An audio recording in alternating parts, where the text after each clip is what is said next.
So we made a video a couple of weeks ago about how to get your online presence started before you actually start your practice. That video actually got a bit controversial, which is fantastic. Just sort of give people a different perspective of things.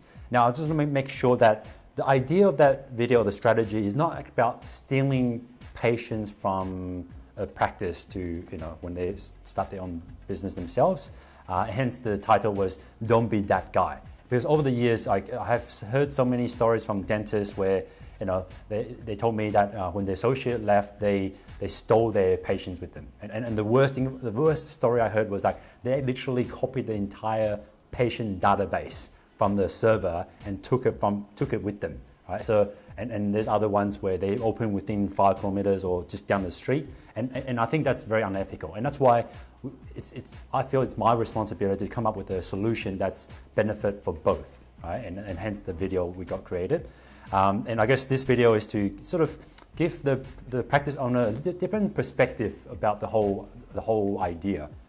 I guess the first point I'm hoping to set the mood, right, is to have an abundant mindset. Right? Instead of thinking, my associate's stealing patients from me, right? Like there's research done that says 6 out of 10 Australians don't even see a dentist on a regular basis, right? So there's plenty of patients to go around, right? And as a business owner yourself, you started from scratch. You know how hard it is to start your own practice. I think one of the things that we did another video about the dentists becoming younger and younger before they start their practice. I'm not a big fan of that because they sort of go into practice ownership thinking it's going to be easy, right? And if it was me, when I open up my own dental practice, I'll actually teach everything to the associate, literally how to run the practice and everything, so that they actually get a glimpse of how hard it is, right? Like dentistry is only maybe 20%, right, of the entire thing. You got to look after HR, look after payroll, you look after recruitment. There's a whole heaps of stuff, and I share with my own team about how to run the business. So if let's say one day they do decide to leave and start their own digital agency, I'll be very proud. I'll be like, good on you.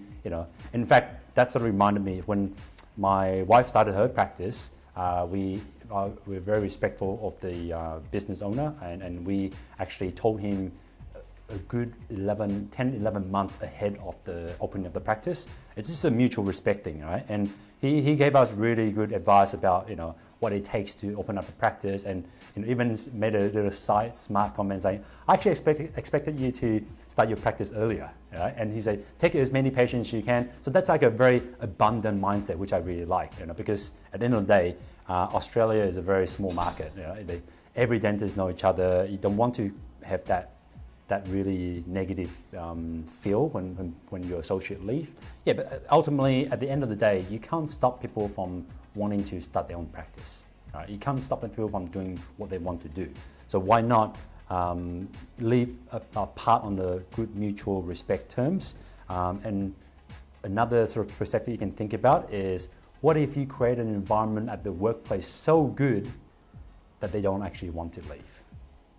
Right? Ultimately, that's what we want as a business owner, to have a stable team, to have a very sort of driven team, right? And lastly, having the associate having their own personal profile, and this is what I was making in the previous video, is that the associate have their own personal profile. That will give them the drive to want to build the reputation for the practice, right? Because while they are still at the practice, they build up their personal profile that's under the practice, right? So as they grow more and more popular, well known in the industry, the practice will get the benefit of, right? And then when they leave, they will take their personal reputation with them, right? Not the practice's reputation. And I'll still encourage everyone in the team to build the practice's reputation before they build their own personal reputation. Yeah, so that's just like a different perspective of how, I guess, principal, practice owner, and associate should interact. Love to hear your comment below. Just different perspective will give different way of thinking. So if you have the chance, comment down below of whether you're a practice owner or your associate, and what's your sort of opinion about this topic.